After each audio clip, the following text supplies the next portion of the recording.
Assalamualaikum warahmatullahi wabarakatuh. Saya di sini akan menjawab jawaban dari UTS Komunikasi Pembelajaran. Yang soal nomor 1, apa yang kamu ketahui tentang komunikasi, jenis-jenisnya, dan aspek apa yang seharusnya ada dalam komunikasi yang baik? Jawabannya yaitu komunikasi adalah proses penyampaian dan pertukaran informasi, ide, atau perasaan antara individu atau kelompok. Hal ini melibatkan penggunaan beragam elemen seperti kata-kata, bahasa tubuh, ekspresi wajah, dan intonasi suara untuk menyampaikan pesan.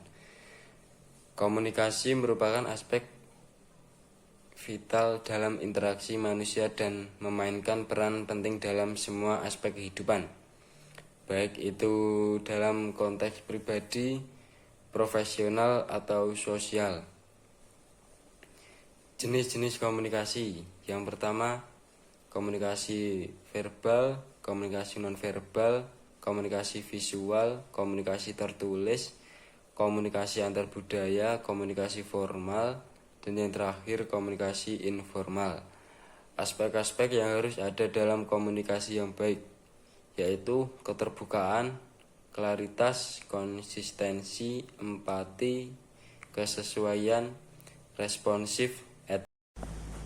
Lanjut soal yang nomor 2, mengapa komunikasi yang efektif itu penting dalam pembelajaran di sekolah, dan bagaimana agar komunikasi itu dapat berjalan efektif di dalam kelas? Jawabannya yaitu komunikasi yang efektif adalah kunci dalam pembelajaran di sekolah karena melibatkan interaksi antara guru dan siswa serta antara siswa satu sama lain. Berikut adalah beberapa alasan mengapa komunikasi yang efektif sangat penting dalam pembelajaran di sekolah. Untuk menjalankan komunikasi yang efektif di dalam kelas, berikut beberapa langkah yang dapat dilakukan. Bersikap terbuka dan ramah, menyampaikan informasi dengan jelas, mendengarkan aktif, memberikan umpan balik yang konstruktif, mendorong partisipasi, dan terakhir mengelola konflik dengan bijak. Soal yang nomor 3, buat tahapan agar komunikasi yang baik di sekolah dapat dilakukan secara praktis dari seorang guru di dalam kelas. Tahapan untuk menjalankan komunikasi yang baik di sekolah secara praktis dari seorang guru di dalam kelas dapat disusun sebagai berikut.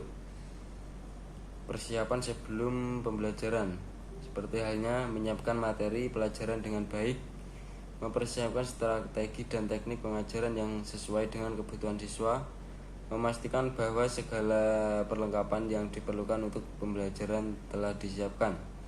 Yang kedua, membuka komunikasi dengan hangat dan ramah.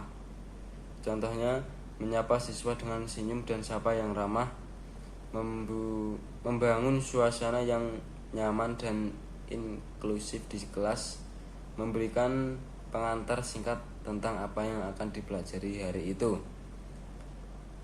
Yang ketiga, menjelaskan materi dengan jelas. Contohnya, menggunakan bahasa yang mudah dipahami dan sesuai dengan tingkat pemahaman siswa.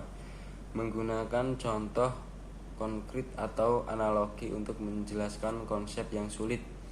Memastikan bahwa semua siswa dapat mengikuti penyampaian materi dengan baik.